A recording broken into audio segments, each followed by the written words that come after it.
Uma colisão aérea envolvendo um Boeing 747 da Saudia e um Ilyushin 76 da antiga Kazakhstan Airlines chocava o mundo. O Boeing de prefixo Hotel Zulu Alpha India Hotel foi entregue para a Companhia Árabe em 17 de março de 1982 e voou por cerca de 14 anos até se envolver nesse acidente. O jumbo levava 289 passageiros, além dos 23 tripulantes da Companhia Árabe. Ele havia decolado do aeroporto internacional Indira Gandhi, na Índia, tendo como destino o aeroporto de Dhahran, na Arábia Saudita. Grande parte dos passageiros era de nacionalidade indiana e vários estavam prontos para tentar a vida em um outro país. Todos os anos, centenas de indianos viajavam para a Arábia Saudita na esperança de encontrar condições melhores de vida. E esse era o caso da maioria das pessoas que estavam a bordo do Boeing. Do outro lado, a aeronave de modelo Ilyushin 276, com matrícula uniforme November 76435, tinha apenas 4 anos de uso. O avião tinha sido fabricado originalmente para a Aeroflot da Rússia, mas acabou sendo deixado para a Companhia do Cazaquistão após a dissolução da União Soviética. O Boeing 747 decolou com pontualidade às 18 horas e 32 minutos do horário local, recebendo autorização para chegar a 15 mil pés, um pouco mais de 4.570 metros de altura. Nos primeiros minutos do percurso, a aeronave que realizava o voo 763 da Saudia começou a ganhar altitude, chegando aos 10 mil pés e fazendo um novo contato com a torre de controle. Nesse momento, os controladores pediram para que o piloto mantivesse a aeronave em 14 mil pés, e não em 15 mil, como havia sido autorizado anteriormente. Ao mesmo tempo em que o Boeing cruzava os céus da Índia, o voo 1907 da Cazaquistão fazia a mesma coisa, com 37 pessoas a bordo. Tratava-se de um voo fretado por 27 comerciantes e empresários de origem russa que pretendiam fazer compras na Índia. O voo 1907 havia decolado em Chiken, no Cazaquistão, e já estava nas fases finais. Por isso, o piloto pediu autorização para descer de 23 mil para 18 mil, um pouco mais de 5.480 metros de altura. Os controladores de voo disseram que a aeronave podia baixar até os 15 mil pés, já que o Boeing da Companhia Árabe seguia respeitando os 14 mil pés de altitude. Neste momento, é importante ressaltar que as aeronaves de fabricação russa, como era o caso do Ilyushin, possuem altímetros configurados em metros, ou seja, a tripulação precisava converter a altitude de pés para metros sempre que entrava em contato com a torre de controle. Os controladores tinham em mente que as duas aeronaves estariam separadas por 1.000 pés de altura, o equivalente a mais ou menos 304 metros. Porém, na prática, não era isso que estava acontecendo. Na época, a torre de controle não tinha informações em tempo real sobre a altitude das aeronaves e precisava confiar naquilo que era passado pelos tripulantes. O voo 1907 baixou até os 15 mil pés e reportou sua situação para a torre. Porém, o avião continuou descendo, sem que isso fosse passado para os controladores. Em determinado momento, a equipe da torre que acompanhava os dois voos percebeu que eles estavam se aproximando no radar. Mas como eles pensavam que a diferença de altitude entre os dois aviões era de 1.000 pés, ninguém ficou preocupado. Logo em seguida, sem que ninguém pudesse entender o que estava acontecendo, as duas aeronaves sumiram do radar, indicando que alguma coisa errada tinha acontecido. A equipe aguardou por alguns instantes para que o eco das duas aeronaves fosse percebido novamente pelos radares, mas isso não aconteceu. Os minutos que passaram depois do sumiço dos dois aviões pareciam uma eternidade para os controladores que tentavam entender o que havia acontecido. A primeira informação concreta sobre o destino das aeronaves veio a partir de um contato feito com o capitão Timothy Place, que estava no comando de um Lockheed da Força Aérea Americana, e disse ter testemunhado uma explosão de grandes proporções dentro de uma nuvem. A notícia caiu como um estrondo dentro da sala de controle, e as piores projeções acabaram sendo confirmadas a partir do relato de que o avião havia caído nos arredores de Chakri Dadri, uma vila indiana. Mais tarde seria confirmado que a aeronave era o Boeing árabe, enquanto o Ilyushin, do Cazaquistão, foi encontrado na vila de Bilohar. Por conta da confusão no controle da altitude, os dois aviões se chocaram praticamente de frente quando sobrevoavam o espaço aéreo indiano, causando uma grande explosão. Mesmo com a violência do choque, 4 passageiros do voo do Cazaquistão chegaram vivos no solo, mas não conseguiram sobreviver aos ferimentos e morreram antes que pudessem ser resgatados. Do outro lado, 2 passageiros do Boeing sobreviveram à explosão, mas morreram logo em seguida após a queda. No fim, todos os 312 ocupantes do Boeing e os 37 do avião russo morreram em decorrência do acidente. O relatório oficial realizado pela comissão que se dedicou a analisar o acidente confirmou aquilo que já se esperava. O problema estava no controle da altitude das 2 aeronaves. O documento afastou a responsabilidade dos controladores de voo, já que as informações que eles haviam passado eram bem claras. No entanto, os investigadores criticaram fortemente a qualidade dos equipamentos utilizados para controlar o tráfego aéreo. Os radares, conforme se comprovou, eram muito básicos e incapazes de emitir informações sobre a altitude das aeronaves. A situação foi ainda mais agravada por conta da ausência de radares secundários no aeroporto indiano, o que não era nenhuma novidade para a época. Infelizmente, a tecnologia utilizada no país na década de 90 ainda era remanescente da Segunda Guerra Mundial, o que comprometia bastante o controle do tráfego aéreo. No fim das contas, a responsabilidade acabou caindo no colo do comandante do Ilyushin, que continuou a descida do seu avião, sem respeitar o limite de 15.000 pés estabelecido pelos controladores. O relatório final tentou explicar a decisão equivocada do comandante, sugerindo que pode ter acontecido alguma confusão quanto ao uso do sistema métrico, como mencionamos antes. Também ficou comprovado que o operador de rádio a bordo do avião cazaque percebeu que a aeronave estava abaixo dos 15.000 pés estabelecidos e rapidamente comunicou o comandante sobre isso. O piloto então começou a subir, mas foi exatamente nesse momento em que as 2 aeronaves se chocaram. Um outro problema que inclusive foi alvo de recomendações por parte do relatório oficial foi o fato de que só havia um corredor para o tráfego descendente e ascendente no aeroporto de Nova Delhi. Se existissem 2 corredores diferentes, como é o caso da maioria dos grandes aeroportos hoje em dia, o acidente provavelmente não teria acontecido. Além disso, o documento recomendou a instalação de sistemas TCAS-2 nos aviões comerciais e a instalação de um sistema de radar secundário nos aeroportos indianos.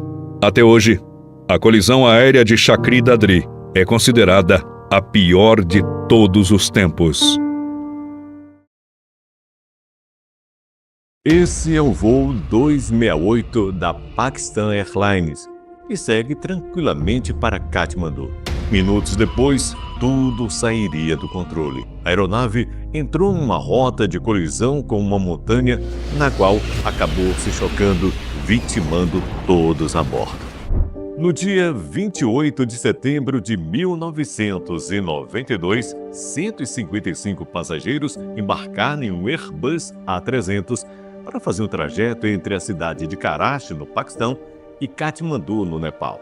Na cabine de comando estava o experiente piloto Iftikhar Janjua, com mais de 13.000 horas de voo, sendo mais de 6.000 apenas em modelos idênticos ao que estava pilotando naquele dia.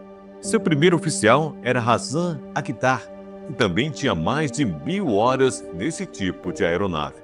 O problema é que mesmo com todas as horas de voo acumuladas entre os dois pilotos, nenhum deles tinha experiência operando no complicado aeroporto de Katmandu, que é um dos mais temidos pelos pilotos. O Aeroporto Internacional de Tribhuvan, em Katmandu, é visto como um dos mais perigosos do mundo, mesmo para pilotos experientes. E toda essa fama negativa não é em vão. É comum que a maioria dos aeroportos, ao longo de sua história, tenha passado por alguns incidentes. No entanto, no caso deste aeroporto, situado no coração do Nepal, os números são alarmantes. Desde a sua inauguração em 1955, o aeroporto registrou 30 acidentes fatais, uma estatística perturbadora que coloca em evidência os desafios extremos que os pilotos enfrentam ao operar na região. A altitude é um dos principais fatores de risco envolvendo o Tribhuvan. Ele fica localizado a 1.300 metros acima do nível do mar, rodeado por uma cadeia de montanhas gigantescas que complica a aproximação até mesmo para pilotos acostumados a esse tipo de situação. E se as coisas já são desafiadoras em condições normais, imagine quando a chuva decide deixar tudo ainda pior. Outro fator é a extensão da pista, com 3.500 metros de comprimento. Apesar de estar dentro dos limites impostos pelos órgãos reguladores, a pista curta como essa faz com que os pilotos tenham menos espaço para realizar qualquer tipo de manobra ou contornar algum problema. Em simuladores e nos estudos teóricos é possível ter uma ideia de como lidar com pousos difíceis como esse, mas a grande verdade é que apenas a experiência pode preparar os pilotos para o que eles enfrentam em Katmandu. Infelizmente, nem o comandante, nem o primeiro oficial do voo 268 estavam acostumados com esse aeroporto. O voo não apresentou maiores intercorrências até o momento do pouso, quando os pilotos começaram de fato a encarar as dificuldades no aeroporto.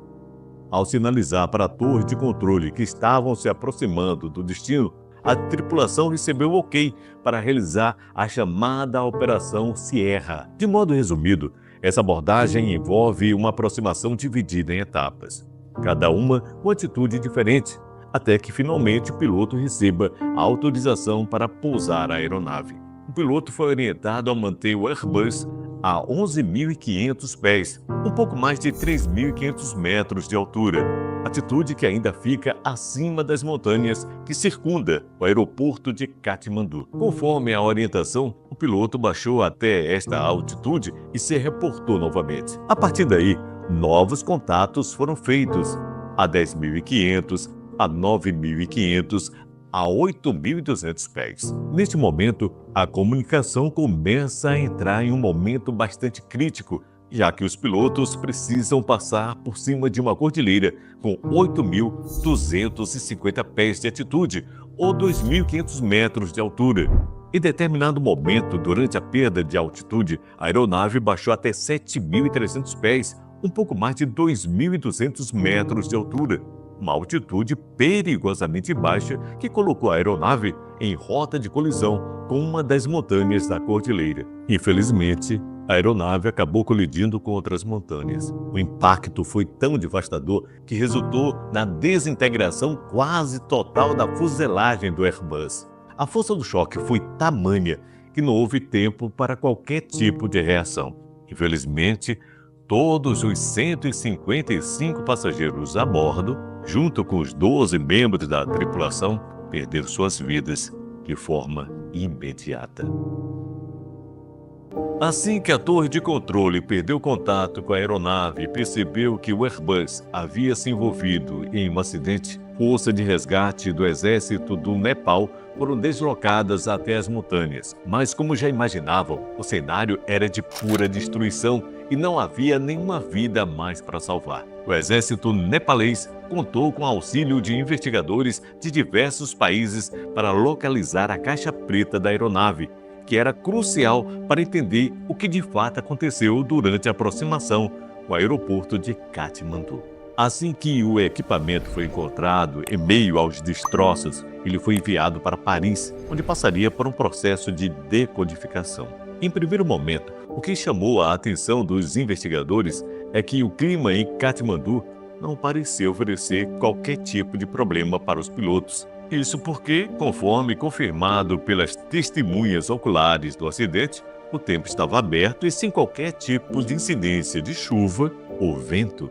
Isso serviu para excluir a hipótese do comprometimento do voo por condições meteorológicas. Durante as investigações, os especialistas analisaram os dados recuperados do gravador de voo, além da gravação de voz da cabine. Apesar de não conseguirem recuperar conversas relevantes dentro do cockpit, os dados revelaram que o avião havia iniciado uma descida muito antes do previsto. A aeronave chegou a estar a 10 mil pés abaixo do ponto de referência dado pela torre de controle em determinado momento. E esse erro ficou ainda mais grave alguns instantes depois. Quando o avião chegou a 10 milhas náuticas, cerca de 16 quilômetros da aproximação final, ele voava a uma altitude de 1.300 pés abaixo do que seria o ideal, criando uma cadeia de eventos para o choque contra a cordilheira de Mahabharat, que circunda o aeroporto de Katmandu. Na visão dos investigadores, a torre de controle falhou a não comunicar à tripulação que havia uma clara discrepância entre a altitude informada e aquela na qual a aeronave realmente voava. Embora a falha na altitude tenha sido detectada por instrumentos e gráficos, os controladores de tráfego aéreo só tomaram conhecimento do erro dos pilotos nos segundos finais antes do impacto, sem que houvesse tempo para evitar a tragédia. De acordo com a equipe que realizou a investigação, a principal causa do acidente foi um erro humano dos pilotos, que sem uma resposta imediata do controle de tráfego aéreo, não puderam corrigir a trajetória do voo antes de ser tarde demais. Na visão dos investigadores, os procedimentos de aproximação utilizados no aeroporto de Katmandu eram muito complexos e mal projetados, fazendo com que os pilotos, até mesmo os controladores, tivessem dificuldade em dominá-los. A tragédia fez com que as autoridades recomendassem uma revisão urgente dos mapas de navegação e procedimentos envolvendo os pousos em Katmandu. O temor relacionado a este aeroporto aumentou bastante na época, principalmente levando em conta que o acidente aconteceu menos de 2 meses depois da tragédia com o voo 311 da THAI, que vitimou 113 pessoas ao norte de Katmandu. O voo 268 da Pakistan Airlines se tornou um dos episódios mais trágicos da aviação, não apenas pela quantidade de vidas perdidas, mas pelas circunstâncias que envolvem o erro humano, a falha de comunicação e as condições extremas de um dos aeroportos mais perigosos do mundo. A perda de 167 vidas ressalta a imensa responsabilidade que os pilotos carregam todos os dias.